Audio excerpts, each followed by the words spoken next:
compressor, je sais pas trop quoi, alias Diamant Bleu sur les réseaux sociaux. J'ai écouté sa vidéo et j'aurais voulu lui laisser une réponse orale. Une réponse orale parce que malheureusement, comme vous savez, elle était venue avouer son handicap dont elle souffre, à savoir que elle ne sait pas lire. Hein. Elle est analphabète. Elle ne sait pas lire. Analphabète veut dire quelqu'un qui ne sait pas déchiffrer des lettres. Analphabète. Donc elle ne peut pas lire. Et donc malheureusement, étant donné qu'elle ne peut pas lire, ce sont d'autres personnes qui lui traduisent les textes qui sont écrits. Et en fonction de la traduction qu'on lui donne, elle peut malheureusement considérer que soit on parle d'elle, soit on l'insulte dans une publication qui ne la concerne nullement pas. Et vous savez, lorsque je me suis installée sur les réseaux sociaux, ou alors lorsque j'ai décidé de commencer à parler de manière verbale, à m'exprimer de manière orale sur les réseaux sociaux, c'est justement parce que j'avais constaté que il y avait des gens qui voulaient bien me suivre, mais étant donné que j'écrivais, et lorsque j'écris, j'applique mon niveau de langue, la majorité qui est sur les réseaux sociaux ne comprenait pas ce que je disais. Et donc, j'ai fait un don de moi-même de venir vous parler de manière orale pour permettre au maximum de gens de comprendre mon discours. Donc, je vais vous demander, chers amis, d'aller me chercher Perpétue Maleba parce que je suis vraiment gênée. Je suis vraiment gênée par cette adversité avec les petites personnes. Je sais que je souffre simplement, ou alors je suis attaquée, hein, simplement parce que mon nom déclenche une multiplication, en fait, une activité intense de l'algorithme de Facebook. Et donc, même si je reste tranquille, je ne dis rien, ceux qui cherchent l'argent sur les réseaux ont toujours l'impression que pour rebondir sur Facebook, il faut parler de moi. Et je ne comprends pas. C'est-à-dire que c'est comme la sorcellerie. Donc les amis, je vais vous permettre d'aller me chercher cette personne, ou du moins les gens qui la connaissent. Je vais laisser une réponse. Et comme je parle toujours, c'est avec des éléments de preuve. Et je vous relate l'histoire en publiant des éléments de preuve. En 2016, je crois, en 2017, j'avais découvert sur les réseaux sociaux une vidéo d'une cérémonie de distribution des dons à la prison centrale de Kondengui. Et dans cette vidéo, en fait, c'était un reportage de Canal 2. Canal 2 avait filmé les prisonniers qui étaient en train de boire, qui étaient en train de manger. Et à l'intérieur du reportage, le reporter de Canal 2 a dit qu'il filme les prisonniers VIP. Et on a filmé le professeur Mendoza, il était avec un t-shirt délabré, on a filmé Guinifa, on a filmé des personnes et tout. J'ai fait une correspondance au ministre de la Justice, que j'ai publiée sur ma page. J'avais écrit, je faisais pas les directs, où je disais au ministre de la Justice que c'est un peu indécent de montrer sur les chaînes, sur des chaînes publiques camerounaises ou alors privées, des personnes qui ont causé du tort à la société, qui sont en train de profiter. Je m'arrête à cette petite analyse que j'avais faite à ce moment-là. Je vous rappelle que celle qui m'interpelle, c'est elle qui était partie faire les dons. Donc, Perpétue Maleba, je ne la connaissais ni d'Adam ni d'Ève. Et dans la correspondance que j'ai adressée au ministre d'État, Laurent Esso, je n'ai pas cité son nom parce que si je cite son nom, le ministre va me demander que c'est qui. Donc, je n'ai pas cité le nom, j'ai dit que j'ai pris connaissance d'une vidéo et j'ai parlé en tant qu'ancienne prévenue, parce que j'ai jamais été prisonnière, non, j'ai été prévenue, et ancienne prévenue de la prison de Kondengui. J'ai interpellé le ministre de la Justice sur l'indécence l'indécence que peuvent traduire de telles images. Donc, je m'arrête à ce niveau-là. Indécence veut dire quoi? Parce que je m'adresse maintenant à une autre catégorie de public. C'est-à-dire qu'un public, c'est coût moins 2 ou alors CP moins 5. Donc, nous allons faire un effort d'ajuster le niveau de la langue. Donc, je disais à Compressor que lorsque je le dis, imaginez-vous bébé, le présumé assassin de bébé Matisse. Dans 2 semaines, vous le voyez dans une fête à Kondengui en train de danser, en train de boire. Hein, parce que la fondation Marlène Mvoutou est partie faire les dons à la prison de Kondengui. Et on voit le père de bébé Matisse, le père de l'idole, en train de danser à Kondengui, en train de faire la bonne vie. Vous qui avez pleuré bébé Matisse, comment vous allez ressentir cela? Et donc, parce que j'avais vu ces vidéos des prisonniers qui étaient en train de bien vivre, en train de danser, en train de... Voilà, j'ai interpellé le ministre d'État en lui disant que on ne pouvait pas permettre la diffusion de telles images parce que les gens qui sont là-bas dedans sont censés avoir causé beaucoup de tort à la société. Et d'un autre côté, j'avais fait une analyse, à savoir que je sais que le professeur Mendozé n'aurait jamais accepté qu'on le présentât dans une chaîne de télévision comme un prisonnier de luxe. Il n'y a pas eu une catégorisation des prisonniers en prison. Et donc cette insulte de Canal 2 n'était pas bien passée à mon niveau. Et j'avais interpellé justement le reporter de Canal 2 sur la nature insultante de ce reportage. Comment on peut déplacer alors que le professeur n'était pas condamné, on le présente comme un prisonnier de luxe. Et il était avec un t-shirt vraiment délabré. Vous savez comment les gens sont dans des conditions difficiles. Par rapport à la stature de l'homme d'État qu'il a été, j'avais trouvé ça vraiment humiliant.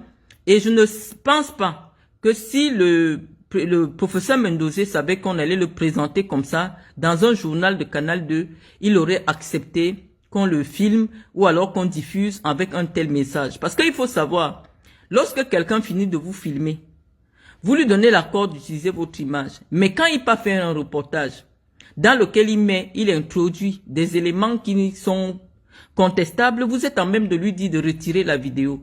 Lorsque le professeur accepte qu'on le filme, il ne savait pas qu'il serait présenté aux Camerounais comme un prisonnier de luxe.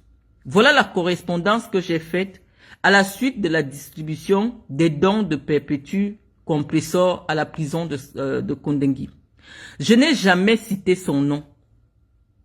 J'avais juste capturé l'image où on voyait le professeur avec elle et tout ça, parce que elle était venue devant le professeur. C'était une image de Canal 2, c'était une vidéo, je crois qu'on pourra encore la retrouver. J'ai capturé l'écran où on voit le professeur, on la voit. Donc malheureusement, c'est une fille qui ne sait ni lire, ni écrire. Et donc, le débat avec elle va être compliqué. Et je pense que depuis longtemps, j'évite, parce que moi, ça me salit quand les femmes comme ça prononcent mon nom.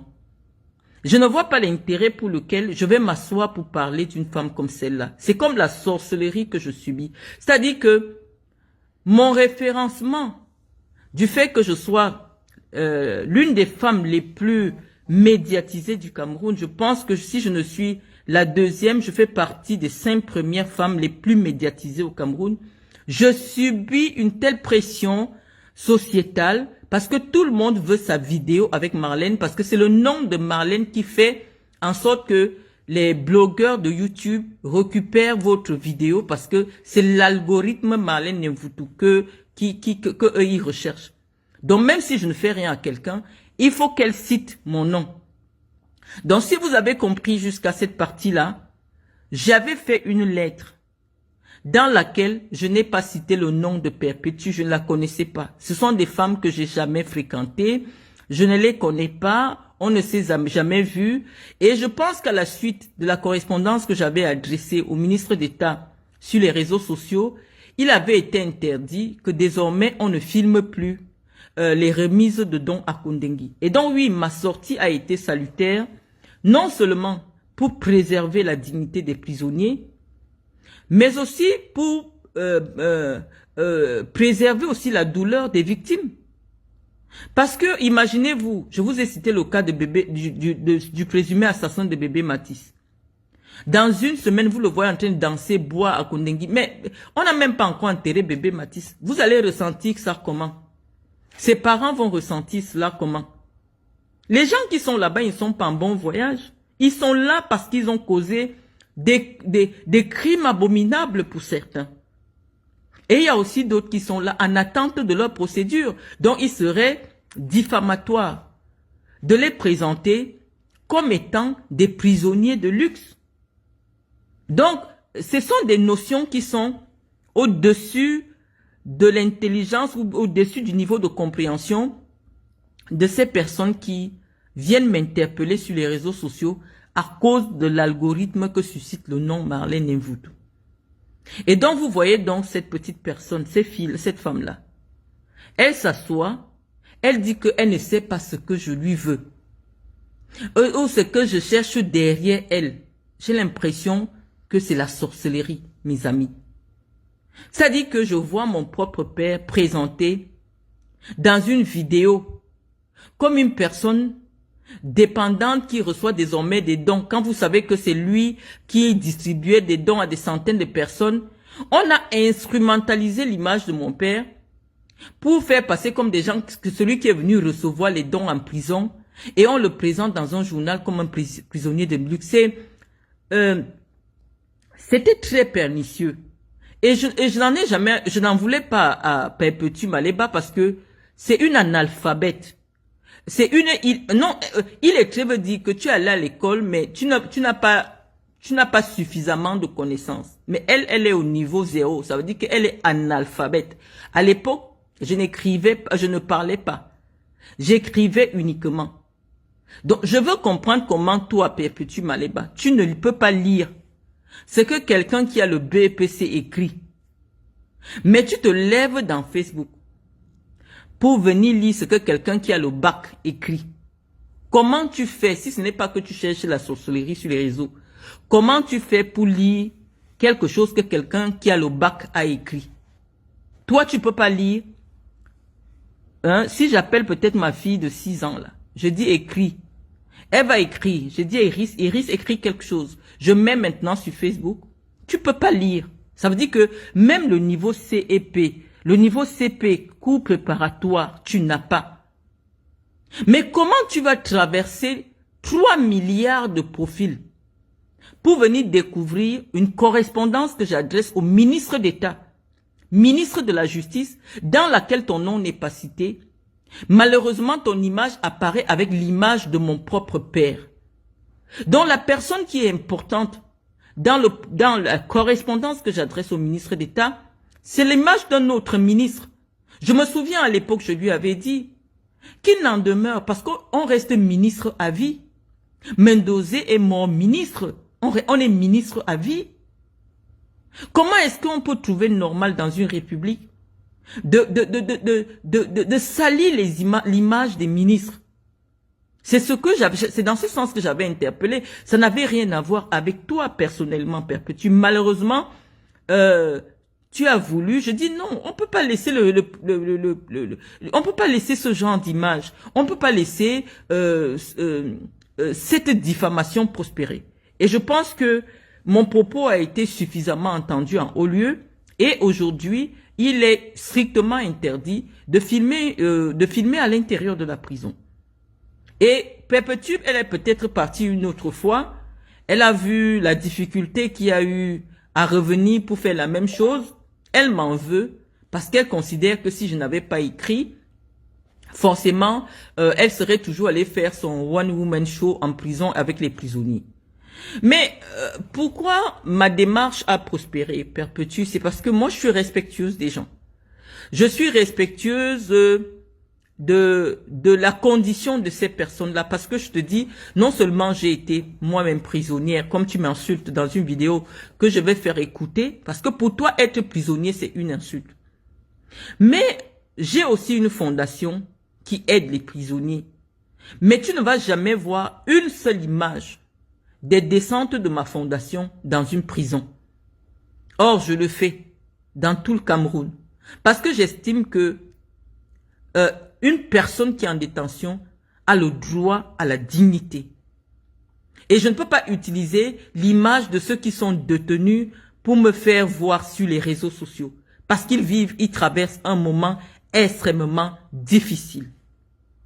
Cette partie-là, tu ne peux pas comprendre. Parce que c'est des choses qui ne sont pas intellectuellement à ta portée. Mais je m'exprime ici pour des milliers de gens qui vont recevoir ton message. Où tu dis que, je sais que la dame là me veut quoi, ça fait 2 fois qu'elle m'offense. Je dis 2 fois, je t'avais même pas cité, Perpétue. J'avais même pas cité ton nom. Mais ceux qui ont mon niveau de connaissance ont compris que j'avais raison. Et ils ont décidé que, puisque Marlène dit que on ne doit plus, je m'appelle comme vous m'appelez, hein. Je n'aime pas me mettre du docteur pour ne pas trop peser sur vous.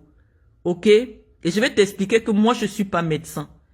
Parce que dans ton illettré, tu n'es même pas illettré, puisque tu es analphabète, hein, illettré est supérieur à analphabète. Tu as l'impression que toutes les personnes qui s'appellent docteur sont des médecins. Non, je suis pas médecin. J'ai un doctorat dans une matière qu'on appelle les sciences commerciales. C'est-à-dire que comment faire pour vendre un téléphone, comment faire pour faire voilà où moi je suis docteur. Donc je suis pas médecin. OK? Je suis pas médecin. Et si tu me demandes où est-ce que j'ai exercé, j'ai travaillé pendant 11 ans à la CRTV comme cadre commercial. Je pense que je vais peut-être te montrer ma pièce d'identité camerounaise, mon passeport camerounais. Il est écrit dessus que cadre commercial. OK? Parce que j'ai des diplômes très élevés dans le domaine du commerce.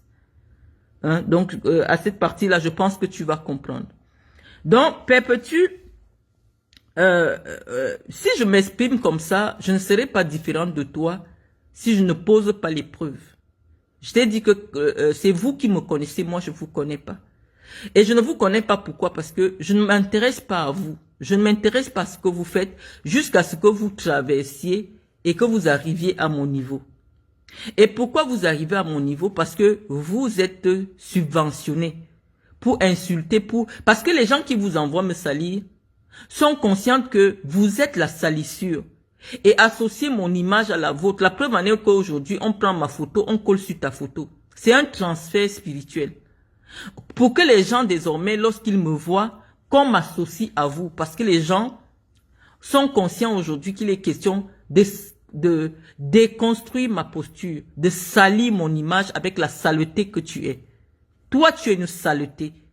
Tu es une poubelle humaine parce que tu ne sais à rien au monde. Parce que lorsqu'un être humain vient sur terre, il doit venir pour un but. Ok? Peut-être que tu sers à quelque chose pour les hommes avec que tu connais. Mais je veux dire, humainement, pour moi, tu es une poubelle humaine parce que tu te lèves, tu insultes quelqu'un qui ne t'a jamais insulté.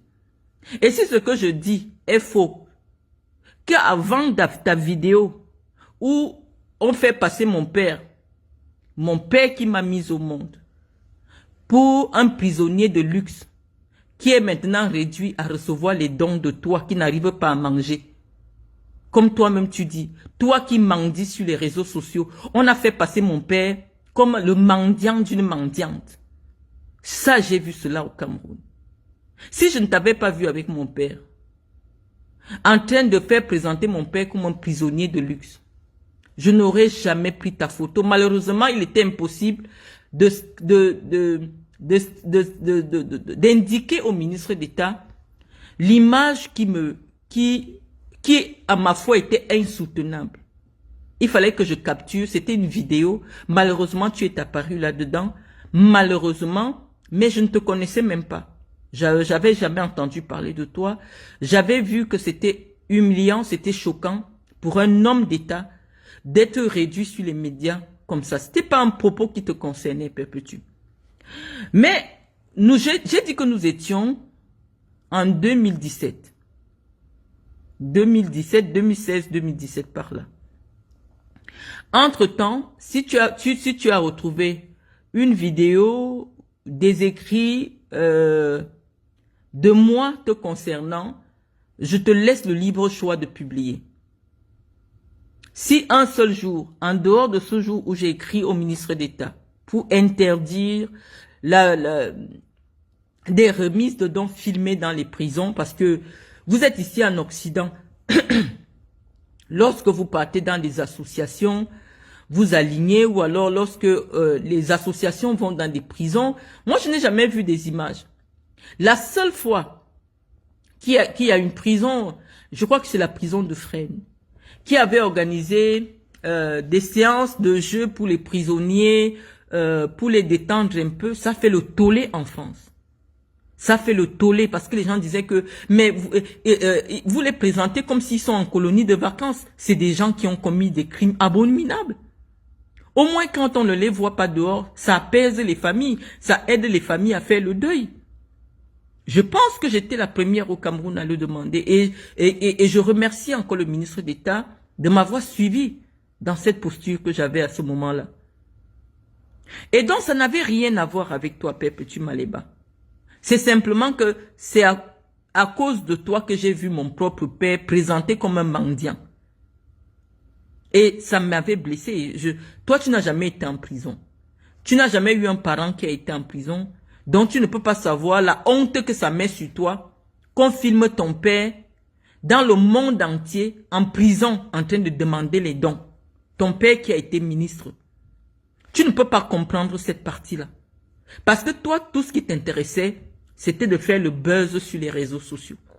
Comme étant une personne qui n'a pas un travail en France, qui n'a pas une activité professionnelle, qui n'a jamais fait une formation, mais qui est capable d'aller nourrir des ministres en prison. Tu voulais avoir cela, mais je pense que non. On n'obtient pas une agrégation. Je pense que Mendozé, jusqu'à présent, a été le seul agrégé en stylistique française. On ne prend pas l'image d'un agrégé pour associer à une femme comme toi. On ne fait pas ça. Pour dire que c'est maintenant toi qui sors, je ne sais pas où tu as pris l'argent pour venir nourrir un ministre en prison. Si tu avais fait ton affaire, on n'avait pas filmé Mendozé, ça ne m'aurait pas dérangé.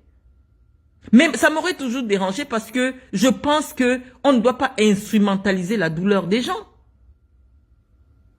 On ne doit pas instrumentaliser la douleur des gens. Moi, je suis dans la douleur. Mon père malade est en prison. Toi, pour te faire voir, tu pars te mettre devant le professeur pour lui tendre, je ne sais pas, tu tendais le jus, comme s'il est venu accueillir les dons. Mais apprenez quand même à respecter les familles des gens. Même si tu veux faire un truc comme ça, mais tu demandes qu'on ne filme pas. Tu fais passer un agrégé. Tu fais passer un ancien ministre comme étant quelqu'un qui est réduit à mendier chez toi. Et on devait laisser passer Crème parce que oui, vous avez des connexions que nous ne maîtrisons pas. Mais chez moi, c'est pas passé. Et j'ai interpellé. De manière vraiment pointue. Le ministre d'État qui n'a pas mal pris ma correspondance. Et qui a plutôt appliqué les recommandations que j'avais données dans cette note. Avant, j'écrivais uniquement, je faisais pas les vidéos. Et j'écrivais énormément. Donc, depuis 2017, où j'ai ouvert mon compte Facebook, pour retrouver l'essentiel de tout ce que je disais sur Facebook, ce n'est que par écrit. Donc, je ne sais pas comment tu as fait pour me connaître et pour comprendre que j'avais cité ton nom. Bon, quand j'ai fini d'expliquer cette partie-là, j'ai dit aux Camerounais qu'après 2017, je n'ai plus jamais parlé de toi. Puisque en 2018, lorsque j'interviens dans les réseaux sociaux, c'était dans le cadre du conflit, la basse contre les patriotes, du soutien à Paul Biya. Je n'étais jamais cité nulle part. Nulle part, je n'étais cité pour dire que c'est la deuxième fois que je t'offense. J'ai cité la première fois où j'ai écrit au ministre d'État sans citer ton nom parce que c'est une insulte au ministre d'État. Si je lui dis ma Petit Maléba, il va me demander que tu es qui. Il ne te connaît pas. Je n'ai même pas dit qu'il y a une femme qui est arrivée, non. Je n'ai même pas voulu faire cas de toi. Malheureusement, ton image était collée à celle du professeur recevant un don. Et j'ai publié ça sur la page sans chercher à t'offenser. Bon, voilà pour la première fois où je te découvre parce que tu étais avec mon père. Maintenant, je vais maintenant m'arrêter que de 2018 à 2024, je n'ai jamais cité ton nom nulle part. Je veux que vous me fassiez passer aussi pour une affabulatrice. Parce que quand moi je viens vous coincer, je vous coince toujours avec les preuves. Voilà la différence entre vous et moi. Je viens toujours parler avec les preuves. Si tu penses que entre 2017 où tu t'es filmé avec mon père et j'ai capturé, où tu étais avec mon père, et 2024, ça fait 7 ans, je n'ai jamais prononcé ton nom. Maintenant, je fais une correspondance en février 2025 que je vais prendre le soin de relire. Oh, il fallait me capturer tout ça.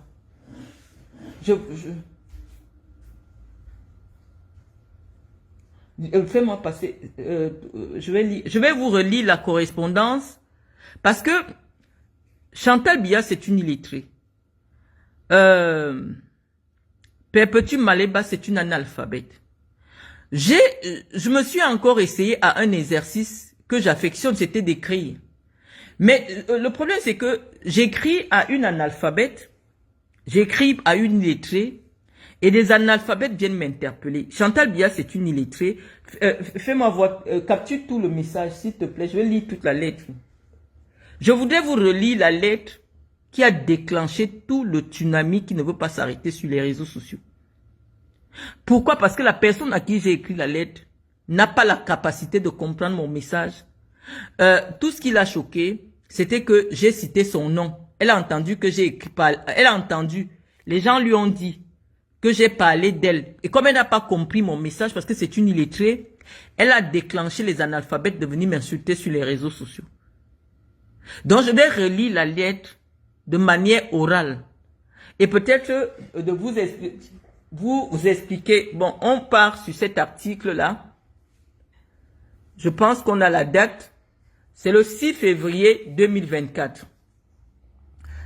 Je pense que c'est le journaliste Benjamin Zébazé qui a repris mon texte intégralement. Je vais lire. Maman Chantal Biya, l'épouse du président de la République, est depuis quelque temps copieusement insultée par Marlène Mvutu. Je n'aime pas ça car je fais partie des hommes qui auraient des envies de meurtre si leur épouse était traitée ainsi. Parce qu'il faut penser aux pauvres enfants et aux proches qui doivent souffrir le martyre face à de telles attaques. Le sort réservé au père Mendozé, mais comme je le dis souvent en toute chose, il faut essayer d'être juste. Nous savons tous le sort qui a été réservé à l'ancien directeur général de la CRTV, dont Marlène Mvutu dit être la fille. À défaut d'un procès clair, voilà. Donc, je vous ai fait lire cet article-là, mais j'aimerais vous faire lire la lettre. La lettre que moi j'ai écrite. Hein.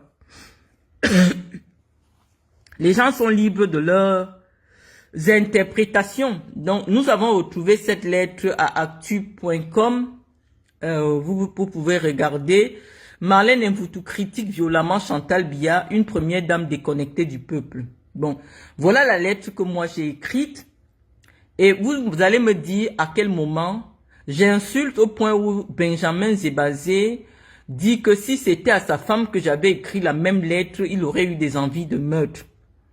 Donc, on dit mes vœux à Madame Chantal Biya, première dame du Cameroun.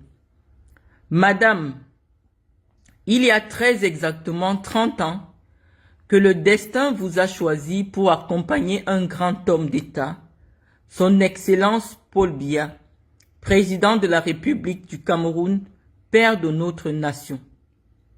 En devenant officiellement son épouse, vous avez épousé son destin, celui de faire du Cameroun un pays de paix, de solidarité, un État prospère. Vous avez œuvré auprès de votre époux à la consolidation de nos acquis sociaux. Votre implication personnelle dans la lutte contre le VIH-Sida au travers des synergies africaines a conduit à l'amélioration de nos plateaux techniques hospitaliers et à une meilleure prise en charge des malades. Le CRASER est la matérialisation de votre cœur de mère. Ce centre hospitalier de 4e génération a permis à de nombreuses femmes qui rencontraient des difficultés à enfanter de réaliser leur rêve de devenir mère. Nous, femmes camerounaises, vous sommes infiniment reconnaissantes. En tant que première dame du Cameroun, vous êtes devenue la vitrine incarnée des valeurs de la femme camerounaise. Cependant, avec l'avènement des réseaux sociaux, nous avons aussi découvert vos talents d'influenceuse. Vous n'hésitez plus à vous mettre en scène sur TikTok pour des pitreries. Et votre très grande proximité avec d'autres influenceuses comme vous, qui piétinent nos valeurs morales et éducatives, nous interpelle au plus haut point. Madame la première dame du Cameroun, à moins que vous ayez signé un contrat publicitaire avec une marque de champagne, je ne vois pas la raison pour laquelle vous faites la promotion à grande échelle de cette boisson alcoolisée. Les dames qui ont la chance de vous rencontrer sont certaines de se voir offrir ce nectar inutilement onéreux. Onéreux veut dire cher, c'est pas une insulte. Or, notre artisanat regorge de nombreuses œuvres d'art que vous pouvez aider à faire connaître à travers le monde. Nous pouvons comprendre que votre parcours personnel vous pousse naturellement vers des femmes d'une certaine vertu. Mais en tant que mère de la nation, en dehors du concours Miss Cameroun et des awards du football qui célèbrent les efforts physiques, nous voulons aussi vous voir soutenir des initiatives portées par des intellectuels. Je suis certaine que vous marquerez davantage les esprits si vous assistiez à la fête des enseignants qui est célébrée le 5 octobre de chaque année. Les femmes rurales qui, par leur travail acharné, nourrissent les millions de Camerounais, méritent aussi des awards Chantal Biya financés avec l'argent du contribuable. Les initiatives telles que le Comice Agro-Pastoral auraient un écho aussi retentissant que le tour cycliste qui porte votre nom. Madame Biya, ce soir à la télévision nationale du Cameroun, je vous ai vu encourager une femme au nom de Guylaine Chapuis qui harcèle ma fille de 5 ans sur les réseaux sociaux depuis des mois, mettant sa vie en danger au Cameroun. J'ai déposé une plainte contre elle à la direction de la police judiciaire du centre, mais des instructions sont venues de la présidence pour demander au directeur de la libérer, soit disant qu'elle travaille pour vous sur Facebook.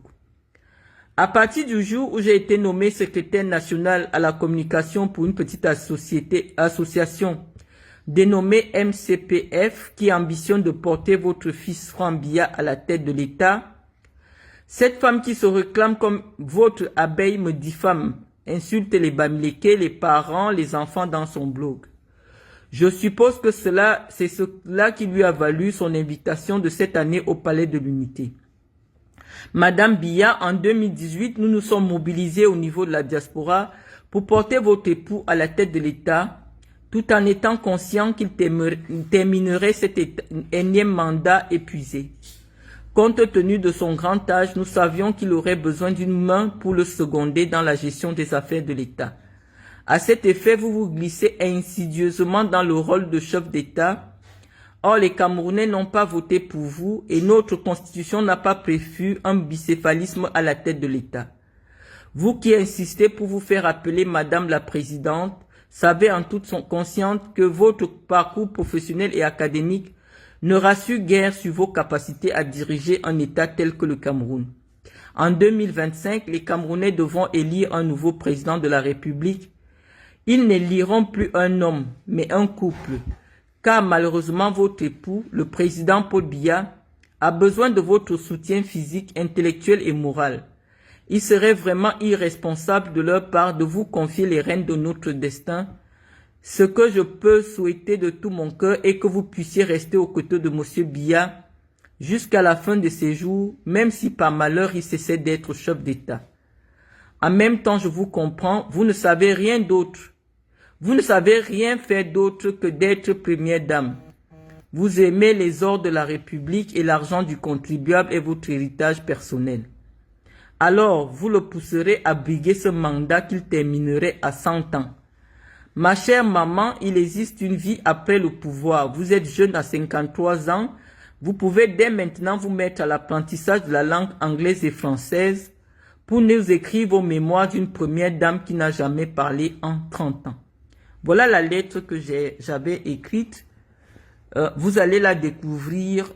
Les Camerounais vont la découvrir pendant 1000 ans. Et je pense que c'est après cette sortie que je vais découvrir les vidéos de toutes les influenceuses, de toutes les femmes, pour dire oui, elle a insulté Chantal Biya, elle a insulté Chantal Biya.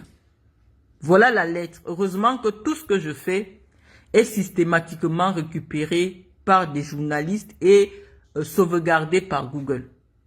Donc, j'ai fini de lire la lettre Perpétue Maleba. À quel moment, puisque tu n'as pas lu la lettre, toi tu ne sais pas lire, à quel moment tu vois une insulte à la première dame?